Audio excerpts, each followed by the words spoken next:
saudara terkasih di dalam Tuhan. Balik lagi dengan saya di Kristen Inspiratif.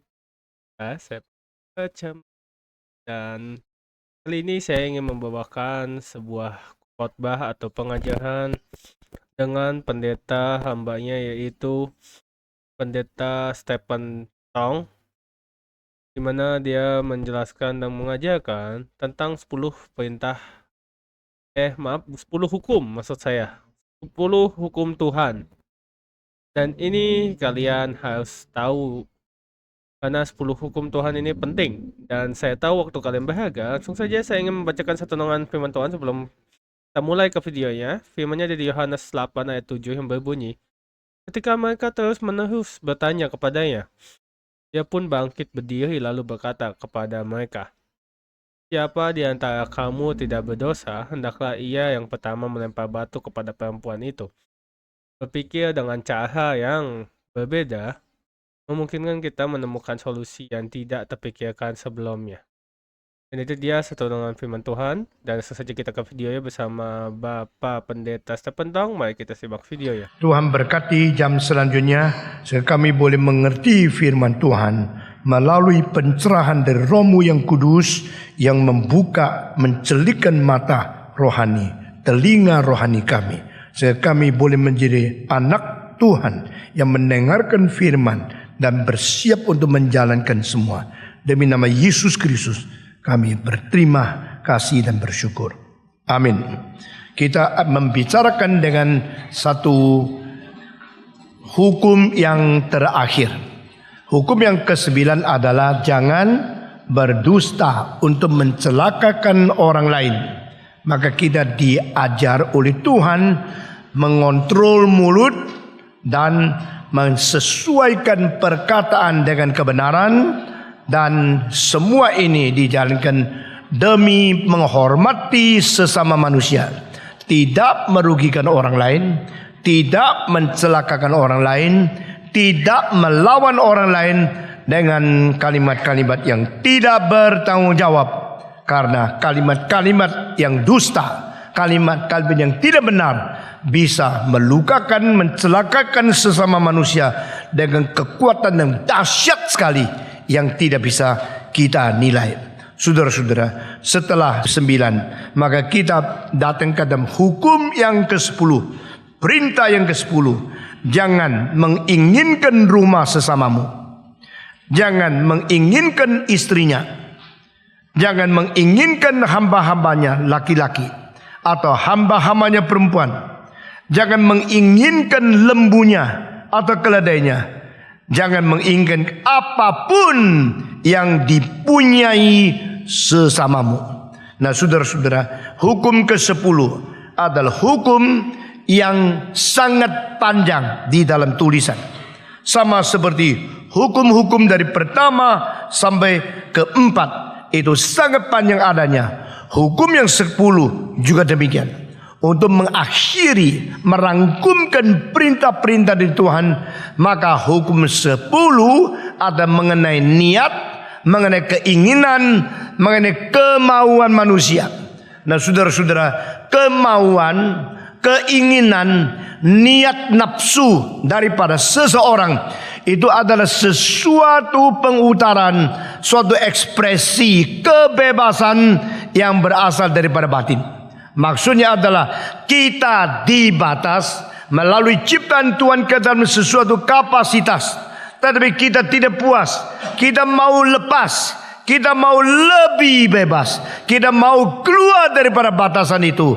Dan di situ kemauan di dalam batin menjadi pengarah kebebasan kita untuk bertindak keluar. Nah, di sini kita melihat kapasitas semacam inilah yang menjadikan manusia berbeda sekali dengan semua binatang. Semua binatang mempunyai nafsu, mempunyai keinginan, dan keinginan mereka tidak di luar dua hal yang paling bersifat instingtif, yang paling bersifat daya dasar, yaitu impulse for sex and impulse for the desire of food. Ini dua hal yang menjadi satu wadah dari keinginan binatang-binatang yang paling penting.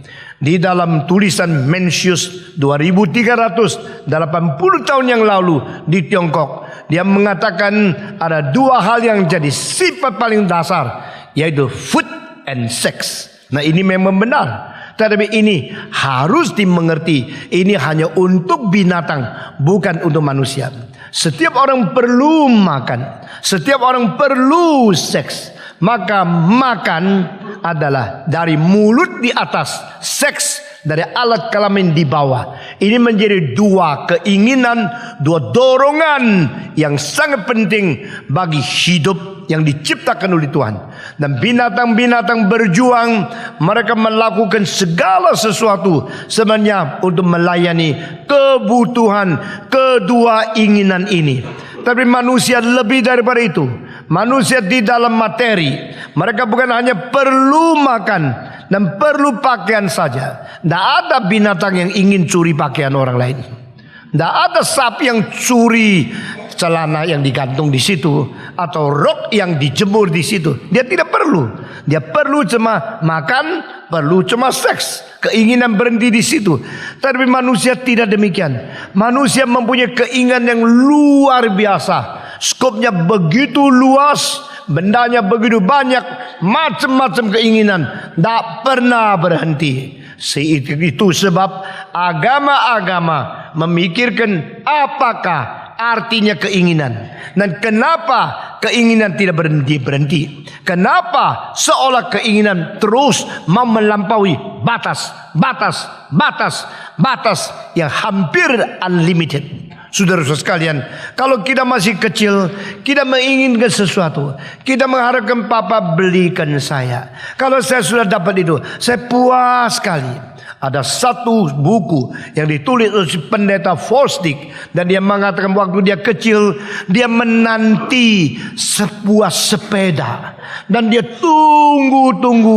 tunggunya sampai saben hari bangun, hitung masih sisa berapa hari. Karena dijanjikan oleh papanya akan pada tanggal berapa hari itu akan dikasih sepeda. Dia mulai hitung masih 287 hari. Setiap pagi 286, 285, 284. Seperti engkau, saya salah lagi pikir tanggal 20 masih sisa berapa hari begitu. Di kantor situ ada seorang yang menjaga pintu. Dia setiap kali kalau saya masuk, patong masih sisa 23 hari. Besok saya lagi, patong masih sisa 22 hari. Dan orang kantor taruh di situ satu kalender countdown. Jadi dirobek satu, sisa 13. Robek lagi, sisa 12. Gede sekali loh. Wah, bikin saben hari kita lebih ingat, lebih gemetar, dan lebih sungguh-sungguh kerja. Supaya waktu hari itu tiba, semua sudah selesai. Berapa hari ini ngebutnya setengah mati. Atap itu, botaknya itu masih ada. Belum bisa ditutup. Pagar masih kurang, lampu masih kurang, rumput baru 1/5. Baru hari ini sebagian kasih rumput, pohon belum masuk. Lalu itu podium di bawah yang dari granit baru mulai muncul di bawah. Lalu itu masih kerangka besi belum selesai, jubin belum selesai, lantai belum selesai, pipa organ yang dummy yang ratusan baru pasang 4 hari ini tadi pagi. Dan semua dikejar mati-matian. Setiap bagian seperti sudah lupa waktu, dan seperti ingat-ingat waktu. Jadi semua rajin kerja setengah mati. Fosdick juga begini. Dia bilang, aku terus hitung kapan hari itu tiba, kapan saya dapat sepeda. Aduh, karena terus menginginkan dapat sepeda, dan dia harus rajin belajar sambil cabang hati. Sepedaku warna apa ya, besarnya berapa ya, kalau sudah dapatkan saya akan lap dia saben hari. Karena dia masih kecil, dan dia mengatakan akhirnya pada waktu tiba sepeda itu dibeli oleh ayah kepada dia, dia sukacitanya luar biasa. Lalu dia menulis satu kalimat di bawah, saya sangat tersentuh. Orang sekarang sudah tidak ada sukacita itu, karena terlalu gampang dapat apa yang engkau miliki, engkau tak pernah mengharapkan dengan keinginan yang terus menanti sampai sudah mendapatkan yang diharapkan. Yang diharapkan sudah tiba, sudah capai di dalam keinginanmu itu, sudah tergenap, engkau mempunyai puas luar biasa. Anak sekarang tidak ada itu lagi. Pak, beli sepeda, langsung beli. Pak, beli sepeda motor, langsung dikasih. Banyak khususnya orang kaya, anak-anaknya tidak pernah mengerti apa itu namanya kerja baik-baik, lalu janjinya akan ditepati. Tunggu-tunggu saban hari untuk mendapatkan sesuatu, memuaskan apa yang diinginkan, yang sudah harapkan.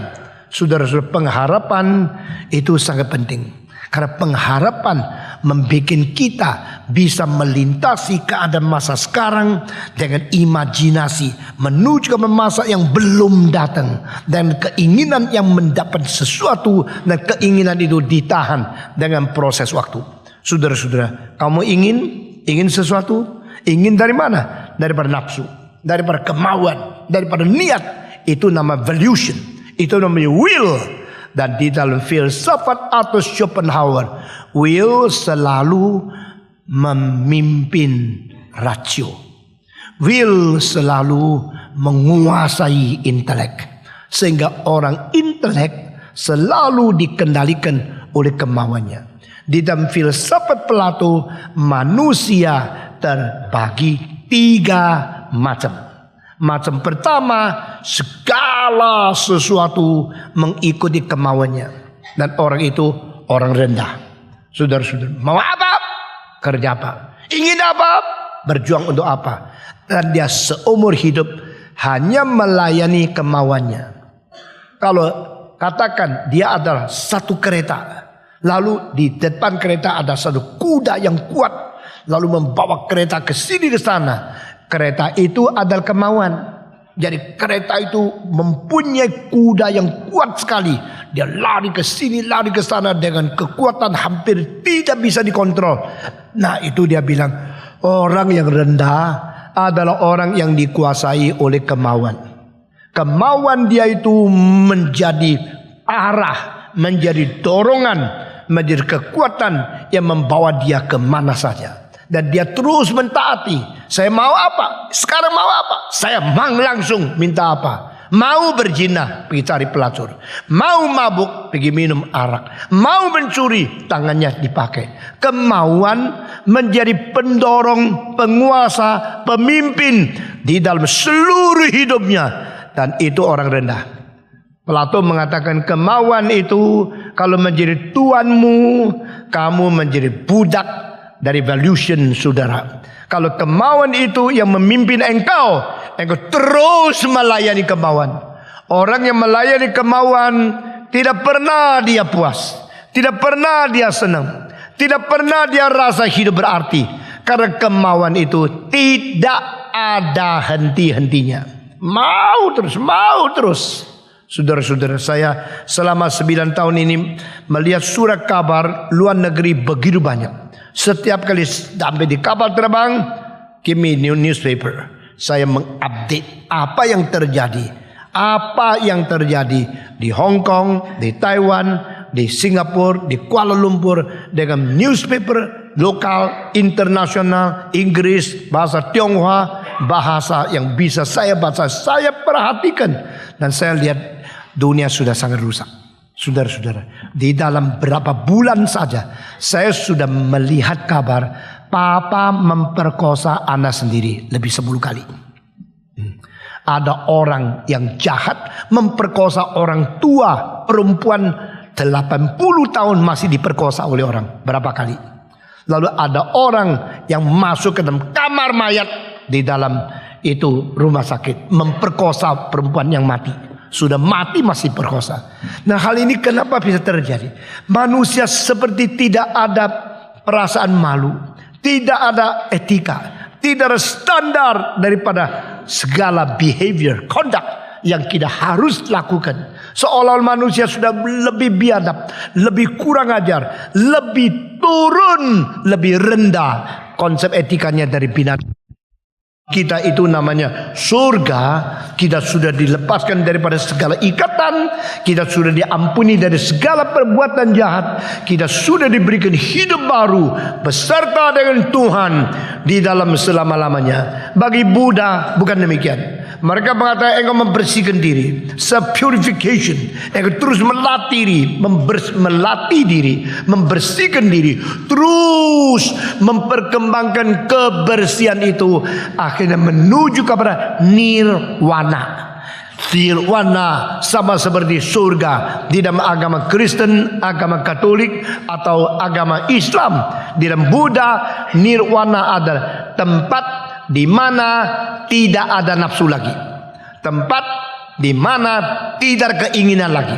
Karena keinginan itu sumber kepahitan, keinginan itu sumber penderitaan. Menurut orang Buddha, kenapa engkau susah? Karena engkau tidak mencapai apa yang engkau inginkan. Kalau engkau ingin sesuatu dan engkau tidak bisa dapat, engkau susah sekali. Kesusahan itu tidak perlu ada. Kesusahan itu hanya menjadi ada disebabkan engkau masih mempunyai keinginan. Kalau engkau sama sekali tidak keinginan, kalau engkau berhenti menginginkan sesuatu, berhentilah penderitaan. Ini ajaran Buddha. Maka heran sekali ya, ajaran Buddha mempunyai kekuatan yang sangat besar untuk menarik orang yang mau memikirkan tentang hal ini. Dan bukan saja demikian, salah satu kekuatan yang menjadikan seorang raja akhirnya turun dari takhta, lari ke gunung dan menjadi biksu, itu agama Buddha. Itu di mana? Di Tiongkok. Zaman apa? Dinasti Qing. Dinasti Qing itu ada dinasti orang Manchuria di utara yang menyerbu orang Tionghoa di bawah, di agak selatan. Lalu mereka masuk ke Beijing. Beijing adalah satu kota yang dulunya kecil sekali, tidak penting sekali. Itu kota dekat akan Gobi atau tidak jauh daripada Xinjiang, sehingga kalau ada itu storm atau ada angin tofan yang membawa pasir daripada padang belantara di itu Gobi, daripada Xinjiang atau Mongolia, Beijing akan menjadi hujan pasir sampai sekarang. Itu satu kota yang membahayakan sekali. Tetapi setelah orang-orang utara, yaitu di bawah pimpinan dari Genghis Khan, menyerbu terus ke Tiongkok, maka akhirnya cucunya Genghis Khan, namanya Kublai Khan, dia menetapkan ibu kota, dipindah dari Mongolia ke Beijing. Lalu Beijing menjadi ibu kota semenjak abad ke-12 akhir, abad ke-13 permulaan. Dan Beijing mulai didirikan menjadi satu kota yang makin lama makin penting, makin mana makin penting. Di dalam bukan berdagangan, tapi di dalam politik. Nah, saudara-saudara, sebenarnya peperangan di Tiongkok terjadi selalu selama lebih dari 2500 tahun antara orang yang naik kuda dan orang yang naik sapi. Nah, saudara-saudara, orang yang naik sapi itu orang petani, orang naik kuda orang pengembala. Jadi antara bangsa kuda sama bangsa sapi berperang. Ini sebenarnya dasar paling besar. Di utara itu Mongolia, Xinjiang, Siberia, Tatania, itu semua orang itu pakai kuda. Dan karena rumputnya halaman begitu besar, datar-datar beribu-ribu kilometer. Kalau saudara ke Xinjiang, saudara akan mungkin dengan mobil terus jalan. Pagi matahari terbit dari sini, sore matahari terbenam di situ. Selama 12 jam engkau terus melihat mengkemudi itu, dan engkau ambil fotonya sama. Kok bisa ya? Sudah 12 jam tetap di foto sama. Karena gunung Tianshan itu panjangnya itu kira-kira hampir lebih daripada 1500 km. Terus begini. Jadi Tianshan itu seperti barisan gunung terus. Dan itu engkau bawa mobil 1 jam kalau 50 km rata-rata. Engkau menyetir 20 jam baru 1000 km. Lalu di situ engkau ambil foto, ceret. Nanti jam 8 ceret, jam 10 ceret, jam 12 ceret. Waktu dicuci semua sama. Karena besarnya begini, gunungnya panjangnya, dan di atas gunung semua salju. Engkau terus melihat sama seperti di Iowa, seperti di Kansas. Engkau terus mengemudi, fotonya juga sama, tidak ada gunung. Coba ada pohon 1, 2, 3, ratusan kilometer tidak ada gunung, yaitu rumput. Di Iowa, di Xinjiang hampir sama. Satu ada gunung, satu gunungnya dikikis. Nah itu bedanya. Amerika di tengah sama Xinjiang di situ. Nah orang-orang yang naik kuda liar karena mereka larinya cepat, tetapi tempatnya tidak menetap. Maka orang Mongolia rumahnya tidak ada dasarnya, tidak bikin fondasi. Kalau bikin fondasi mau cabut susah kan. Jadi mereka rumah itu seperti payung besar yang bundar, buat pau gede, ya. Bahasa Tionghoa namanya mongku pau, ya. Itu bukan bak pau itu dalamnya bak, ya. Shoba, ya. Itu tiba atau guba, itu bak pau. Ini bukan mongku pau, ya. Jadi bak pau Mongolia maksudnya. Itu besar seluruh rumah masuk. Mongolia kalau makan itu bukan kamu 1 piring, saya 1 piring. Itu dianggap terlalu individualisme. Jadi kalau makan ya piring besar, sudah besar gini, terus semua yang di gongseng itu daging sapi tradisi. Lalu semua ambil subit, lu 1, gua 1, lu 1. Makanya piring Tiongkok kalau besar dianggap orang luar negeri yang barbarian. Orang Tiongkok mesti mangkok kecil. Satu lagi untuk kuah, satu lagi untuk sayur, lalu pakai sumpit gini-gini. Semua kecil-kecil. Tetapi kalau saudara melihat ada piring yang lebih besar daripada 45 sampai 50 cm, ini dari Mongolia. Ini pasti dari Mongolia. Maka saudara kalau lihat di Museum Kaca di Jakarta masih ada 3 piring yang masing-masing satu kira-kira $2 juta Hong Kong. Itu kira-kira 3 miliar. Itu dijual di Christie, jarang ada. Dan itu di Beijing sisa 1, di Taipei sisa 1, di Jakarta ada 3. Saudara tidak tahu ya, Jakarta ini penting loh. Cuma tahu dolar naik, enggak. Saben hari pikirnya duit toh. Dan piring Mongolia yang birunya namanya Islamic Blue, Muhammadan Blue, itu pakai kobalt yang dibikin dikirim daripada Turki sama Irak, dan abad 13 menjadi penemuan tertinggi di dalam sejarah manusia. Barang itu sekarang di seluruh dunia kira-kira 80 yang diketahui lah. Sebenarnya mungkin di Tiongkok masih ada tapi belum ditemukan atau penggalian masih ada. Dan itu barang saudara-saudara itu sekarang yang asli yang bagus di Beijing 1, 2, di Taipei 1, 2, di Jakarta 3, di Istanbul ada 28. Mahal luar biasa. Orang Mongolia itu semua kumpul dan mereka menghina orang naik sapi. Sapi pelan gini, pelan-pelan. Naik kuda dong, gitu ya. Dan orang yang naik kuda lebih berani, lebih liar dan lebih gagah, tapi tidak ada tempat tinggal yang menetap. Maka orang yang pakai sapi, petani, sudah tani pulang bangun rumah. Rumahnya ada fondasi, ada kandang sapi, lalu pergi lagi petani. Sebenarnya di Tiongkok Utara sama Tiongkok Selatan itu bedanya kebudayaan sapi sama kuda. Itu dua saja. Dan orang yang ada sapi bikin mulai perkembangkan agricultural, mulai kembangkan kaligrafi. Nah akhirnya itu ada istana, ada rumah besar, ada kebudayaan, ada syair, ada barang-barang. Kalau terlalu panas pakai kipas. Kipas bentuknya apa? Berkembang itu segala kebudayaan di bawah. Dan di utara pakai kuda. Kuda kalau sudah datang bunuh. Lalu mereka merampas, menjirap, pergi. Dadangnya seperti apa? Seperti angin tofan. Perginya seperti angin tofan yang sudah selesai. Apa yang disisakan, yang dibakar, yang disisakan, yang diroboh, yang dirusak semua. Jadi orang Tionghoa di selatan ketakutan sekali. Si yang naik kuda itu kurang ajar sekali. Mesti mencegah dia. Kuda tidak bisa loncat lebih daripada 3 meter. Maka bikin tembok raksasa. Tahu tembok raksasa? the Great Wall of China. Mulai daripada 3.000 tahun yang lalu, yang naik kuda menyerang yang naik sapi. Yang naik sapi mencegah yang naik kuda. Bikin tembok. Lalu orang naik kuda sampai kena tembok, balik sudah. Nah, itulah caranya kebudayaan Tionghoa bisa diteruskan sampai pada first emperor itu tahun 228 sebelum Kristus, maka dia memerintahkan persatukan semua tembok raksasa, dipersatu. Akhirnya tembok raksasa panjangnya sampai 6.000 kilometer. Ya. Artinya kira-kira 6/7 kali daripada tanah Jawa.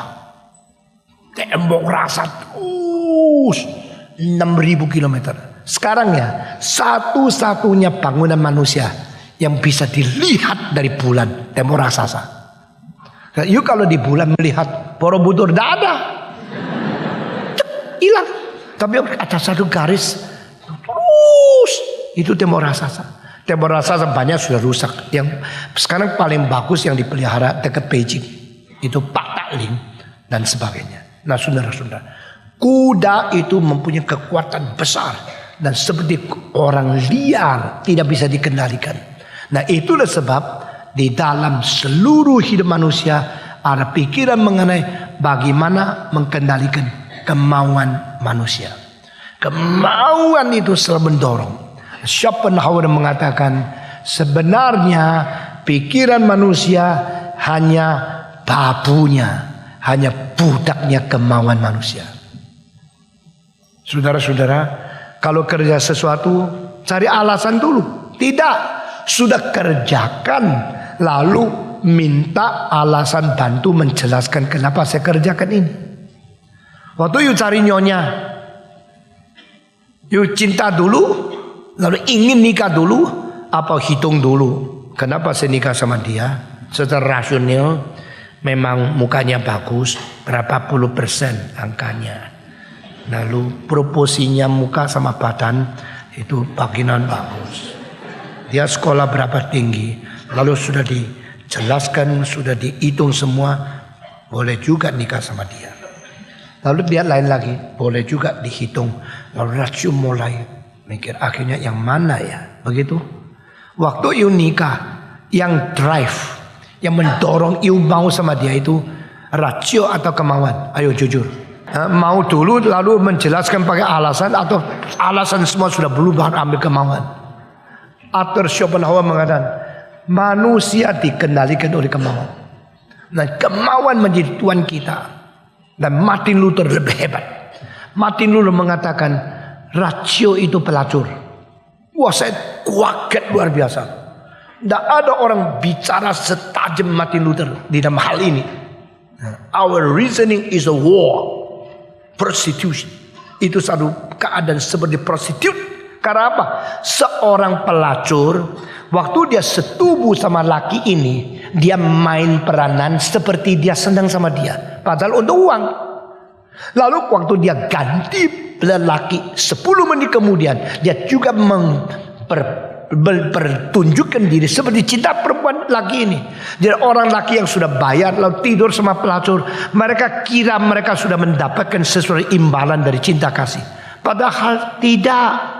Kenapa? Karena mereka hanya pakai uang membeli cinta yang palsu. Dan mereka maunya mendapatkan kepuasan nafsu seks. Lalu mereka mempermainkan hal ini. Sehingga sebenarnya seorang pelacur bisa kelihatan setia sama laki-laki yang berbeda-beda. Lain dengan seorang istri yang seumur hidup hanya mau setia kepada suami dan dia harus dihargai. Saudara-saudara, Martin Luther mengatakan rasio kita itu hari ini, oh ini betul, itu betul-betul. Akhirnya kita menyeleweng dari kitab suci. Karena kita mengatakan, oh betul juga ya teori daripada komunisme. Lalu kita pikir betul juga ya teori daripada orang-orang yang ateisme. Lalu kita mikir teori juga daripada agama lain betul. Pikiran kita itu melacur ke sini sana. Selalu menyatakan kesetiaan kepada yang berbeda. yang tidak patut kita setia kepadanya, maka rasio tidak bisa diandalkan. Saudara-saudara, kalau orang sudah kadung mati, iya aku mau ini, sudah kemauan itu menguasai dia, lalu baru dia mengatakan, ditanya kenapa lu mau itu? Iya, sebab dia mulai cari alasan belakangan untuk melayani keputusan salah yang sudah dilakukan. Ngerti maksud saya? Jadi you are driven of the impulse of your will to do something wrong first, and then you try to seek after all the reason to support that you are right. Nah, ini kebiasaan manusia. Ini adalah satu hal yang betul-betul mengkagetkan, saudara. Tetapi kita hidup begini, kita saben hari melayani kemauan kita. Kemauan kita yang menjadi kuda liar di depan. Kita yang mengikuti keadaan, keinginan dia. Akhirnya kita hidup sesudah selesai berbuat yang salah, waktu sudah lewat. Engkau tidak bisa mengembalikan waktu. Engkau hanya bisa nyesel. Apa yang sudah aku lakukan? Beberapa orang memperkosa satu orang. Sesudah itu hanya pakai waktu tidak sampai setengah jam selesai perkosaan. Akhirnya masukkan penjara 20 tahun. Mereka nyesel. Kenapa dia hidup saya ada 20 menit yang harus ganti 20 tahun? Karena waktu itu kemauan yang mendorong, kemauan yang memimpin, lalu dia kabur, tidak pikirkan akibat, tidak pikirkan mungkin masuk penjara. Pokoknya saya mau nafsu dulu. Nafsu kalau menguasai engkau dianggap orang yang rendah sekali. Maka Plato mengatakan alam membikin hati kita di atasnya seks. Alat kelamin di tempat bawah kecuali kaki. Lalu ada jantung di atas. Pada waktu engkau mempunyai cinta kasih yang suci, maka cinta kasih mengatur seks. Artinya emosi harus lebih tinggi dari kemauan. Kalau kemauan dikuasai emosi, seks adalah melayani cinta kasih yang sungguh, engkau lebih tinggi. Manusia yang hidup berdasarkan seks dan kemauan yang dibawa itu seperti binatang. Manusia yang betul mempunyai cinta kasih yang suci, yang baik, lalu baru dia melakukan, itu pernikahan. Kalau tidak ada cinta, hanya ada seks, itu binatang. Kalau ada cinta tidak ada seks, itu apa saya tidak tahu. Nah, itu malaikat kali ya. Malaikat ada cinta tanpa seks, binatang ada seks tanpa cinta. Manusia bukan binatang dan juga bukan malaikat. Semua 1, 2, 3. Manusia bukan binatang dan juga bukan malaikat. Lalu masih bagaimana? Manusia mesti mengetahui bagaimana memakai emosi yang suci untuk mengendalikan seks yang sulit dikendalikan. Kemauan harus takluk kepada emosi. Kemauan, nafsu, keinginan, niat jasmani harus dibawa untuk dikontrol oleh cinta yang baik. Nah, ini lebih tinggi lagi. Tapi ditanya, nah kalau cinta itu salah bagaimana? Oh, tidak bisa dong.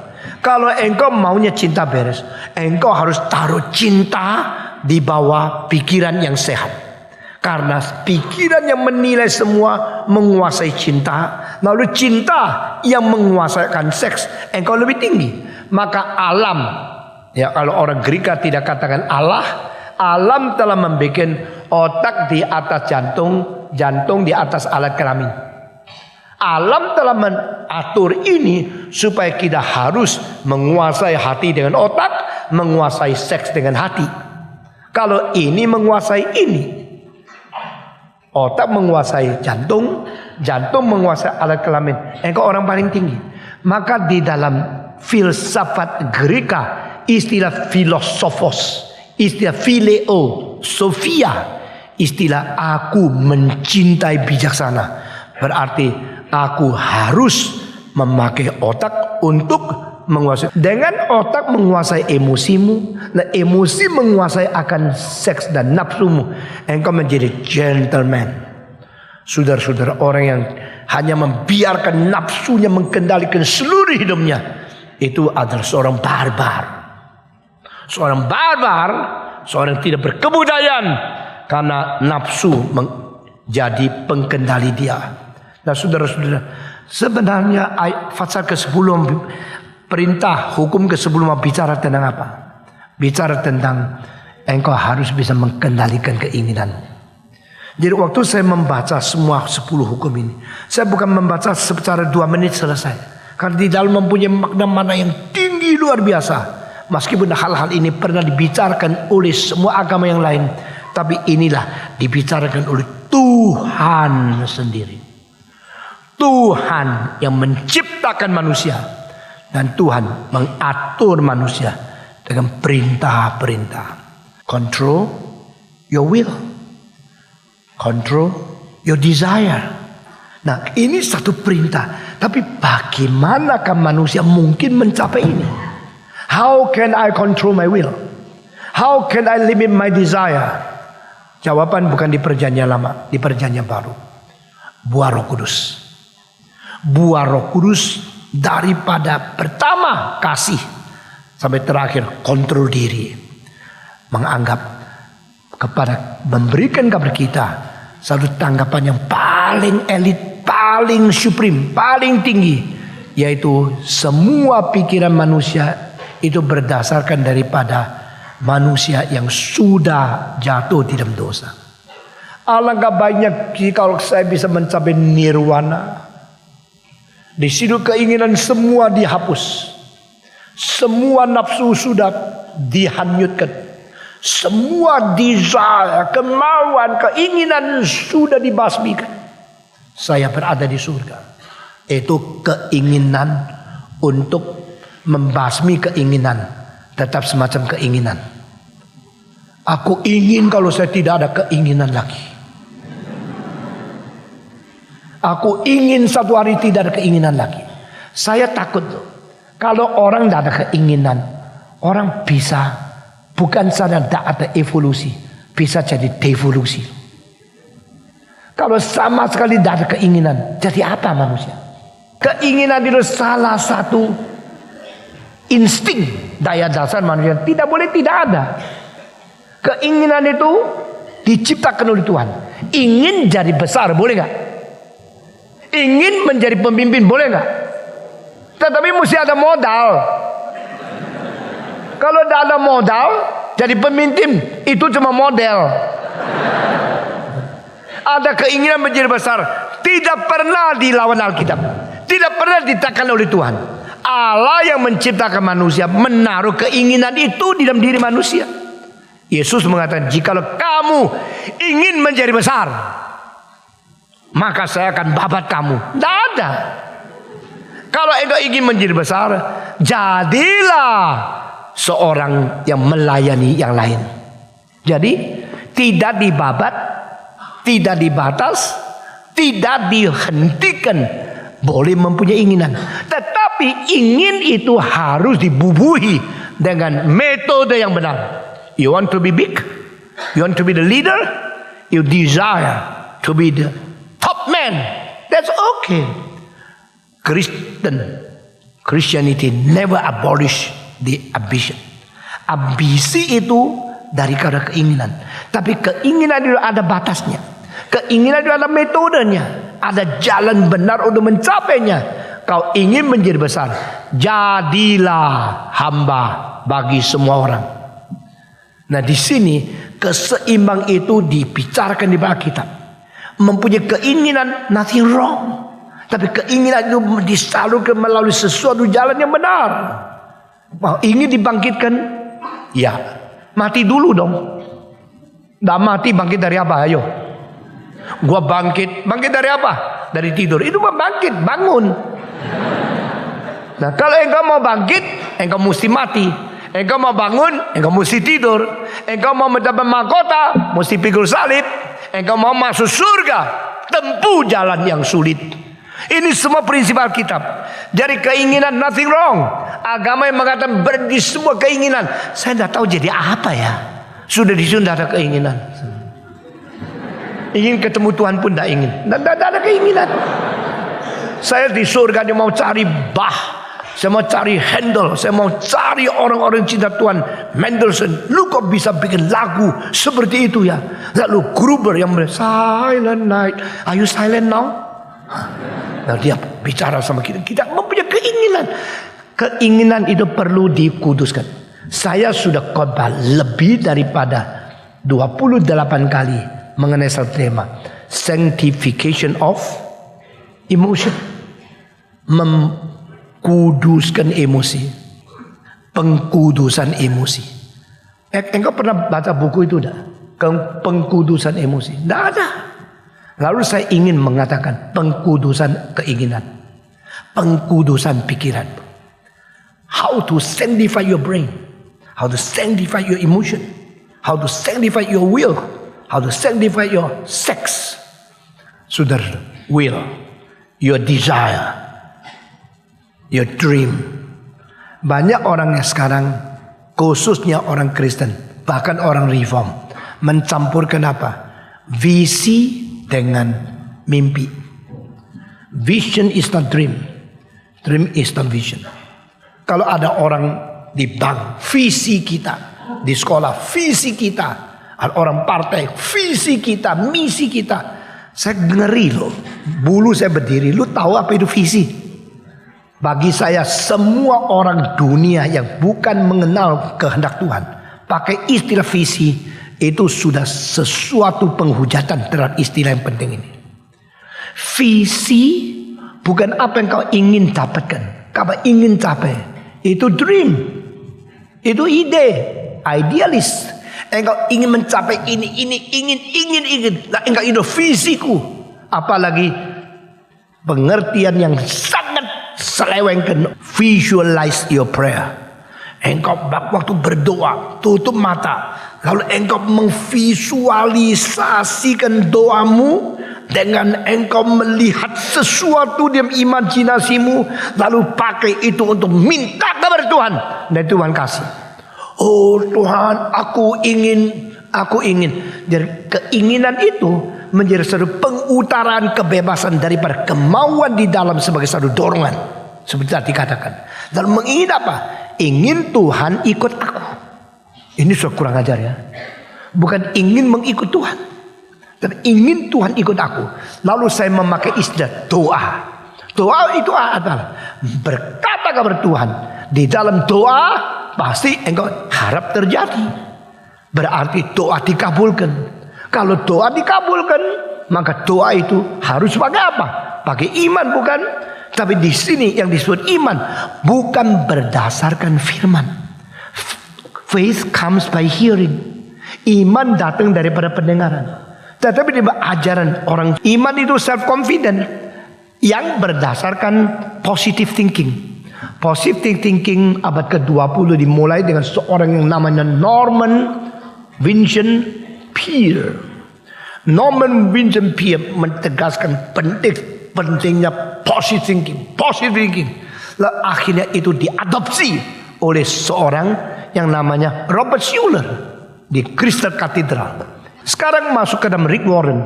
Ya, jadi itu semua itu berdasarkan positif. Norman Vincent Peale positive thinking. Robert Schuller possibility thinking. Sampai di dalam Korea, visualization of your prayer. Dari engkau berdoa, waktu berdoa engkau terus mempunyai satu keinginan. Keinginan itu dianggap pengutaran iman. Aku ingin mempunyai sebuah mobil Rolls Royce. Bayangkan warnanya, bayangkan nomornya, yang 888. Bayangkan cc-nya yang 6.800 cc. Bayangkan harganya, bayangkan tahunnya 2008. Langsung kirim dari London. Tuhan, aku berdoa, aku minta ini. Lalu waktu engkau minta, visualisasi itu keluar. Confident itu masuk ke dalam doamu. Lalu Allah yang Maha Kuasa menjadi sesuatu dasar engkau berdoa. Because you are almighty, I believe in you, and please fulfill my will. Waduh, apakah ini Kristen? Ini bukan Kristen. Ini adalah anthropocentric human drive to force and to compel God.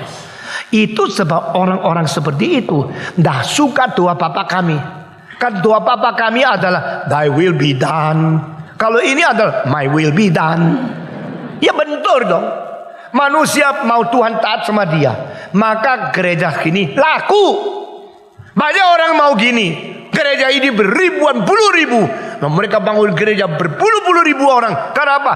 Mengisi kebodohan si manusia yang mempunyai desire untuk memaksa Tuhan. Semua istilah-istilah Kristen, semua semangat-semangat manusia. Semua cara-cara manusia, tapi semua nama-nama istilah Alkitab. Kita berdoa, bukit doa, itu adalah tempat memaksa Tuhan taat kepada manusia. Tempat pengutaran kemauan manusia tidak terbatas. Tempat memakai istilah alam maha kuasa bisa kerjakan sesuatu. Tapi tempat di mana tujuan manusia harus capai, Allah harus taat. Ini kekristenan menjadi begini. Engkau bilang bukan sama. Mereka bikin mega church, Stephen Tong juga bikin. Dah sama. Saya sekali lagi, kita bukan karena banyak uang maka kita bangun gereja besar. Kita bukan karena memegang kita hebat. Kita melihat kebutuhan. Waktu kebutuhan itu ada karena manusia makin banyak, kota makin besar, yang perlu dengar Injil makin banyak. Wadahnya di mana? Maka kita dirikan satu gereja boleh menampung banyak orang. Dan kita tidak akan kompromi di dalam memberitakan firman. Harus salib Kristus, harus pikul salib, harus mencintai Tuhan. Gereja bukan tempat orang pamerkan kekayaan dan sebagainya. Ada orang sama-sama mendengar firman mencari kehendaknya. Amin. Very different. Nah mereka mulai lihat, wah kok bisa sukses juga. Nah saudara-saudara sekalian, visualisasi berarti apa? Saya mengkonkretkan pikiran saya. Saya mengutarakan, ekspresikan kemauan saya yang akhirnya harus Tuhan dengar. Saya mau Rolls Royce. Saya mau Mercy yang 6000 cc yang tahun 2008. Saya mau ini, saya mau itu. Tuhan, Engkau berkata, doa demi namamu semua akan diberikan. Sekarang nyatakan. Sekarang berikan kepadaku. Aku ingin Engkau yang mencapai, Engkau yang memberikan. Aku mempunyai doa pengutaran keinginanku, kuasa Engkau yang maha kuasa menggenapi janjimu menurut kitab suci.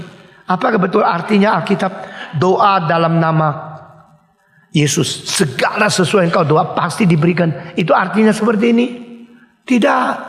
Saudara, kalau mengatakan Patong, kita mesti tambah lagi ini, itu, ada kursi, karena hitungnya adalah perlu lagi 100. Lalu uang itu dari mana?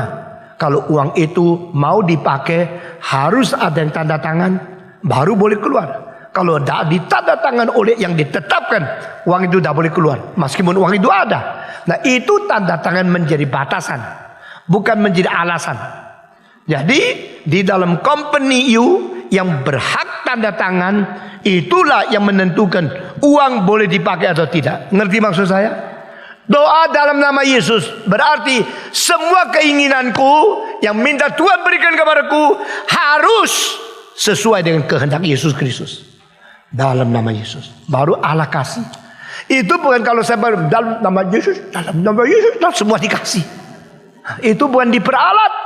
Itu bukan syarat yang mutlak, yang mutakhir, yang begitu akhirnya harus terjadi. Bukan. Itu adalah sesuatu jalan yang ditetapkan oleh Tuhan. Your desires, all your prayer is according to the will of God. And only in the name of Jesus Christ. Dalam nama Yesus. Ini istilah, bukan seperti yang dipakai katakan. Yang disebut iman, bukan seperti apa yang dikatakan. Desire, doa, bukan seperti apa dikatakan. Jadi istilah-istilah terbaik dari kekristenan sudah dipakai habisan oleh orang yang salah mengerti Alkitab. Lalu mereka mana saya Kristen, datang kepada Tuhan, saya berdoa siang malam, lebih giat. Heran sekali ya, gereja yang benar doanya sepi.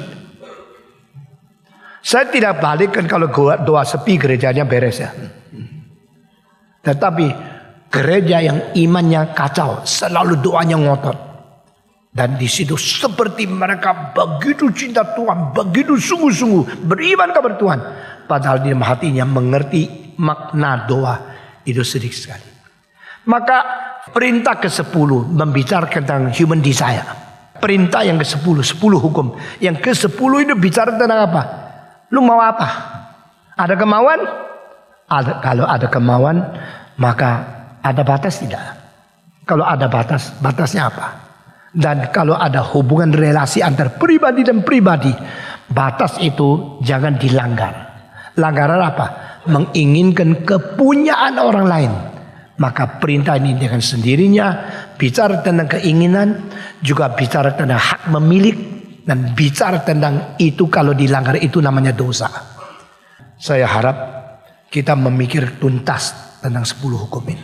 Kalau Tuhan memberkati, 10 hukum akan dicetak menjadi satu buku. Amin. Tuhan memberkati kita. Saya ucapkan terima kasih buat kalian yang sudah menonton video khotbahnya dari Bapak Pendeta Stephen Tong. Dan juga tentunya saya ucapkan terima kasih buat kalian yang sudah selalu dukung channel Kristen Coach Kreatif dan subscribe, like, comment, dan share. Dan sebelum saya undur pamit, saya ingin membacakan ulang satu renungan firman Tuhan yang tadi yang ada di Yohanes 8 ayat 7 yang berbunyi, ketika mereka terus menerus bertanya kepadanya, ia pun bangkit berdiri lalu berkata kepada mereka, siapa di antara kamu tidak berdosa, hendaklah ia yang pertama melempar batu kepada perempuan itu. Dan itu dia satu renungan firman Tuhan. Dan selesai saja saya untuk pamit. Saya ucapkan terima kasih sekali lagi. Shalom and God bless you all. Dukung channel ini dengan cara subscribe, like, comment, and share supaya channel ini dapat membagikan khotbah-khotbah yang membangun iman kita. Terima kasih. Shalom and God bless you all. Zaharia 9 ayat 9. Bersorak-soraklah dengan nyaring, hai puteri Sion, bersorak-sorailah, hai puteri Yerusalem. Lihat, rajamu datang kepadamu, ia adil dan jaya. Ia lemah lembut dan mengendarai seekor keledai beban yang mudah. Zaharia 7 ayat 9-10. Beginilah firman Tuhan semesta alam, laksanakanlah hukum yang benar dan tunjukkanlah kesetiaan dan kasih sayang kepada masing-masing. Janganlah menindas janda dan anak yatim, orang asing dan orang miskin, dan janganlah merancang kejahatan dalam hatimu terhadap masing-masing.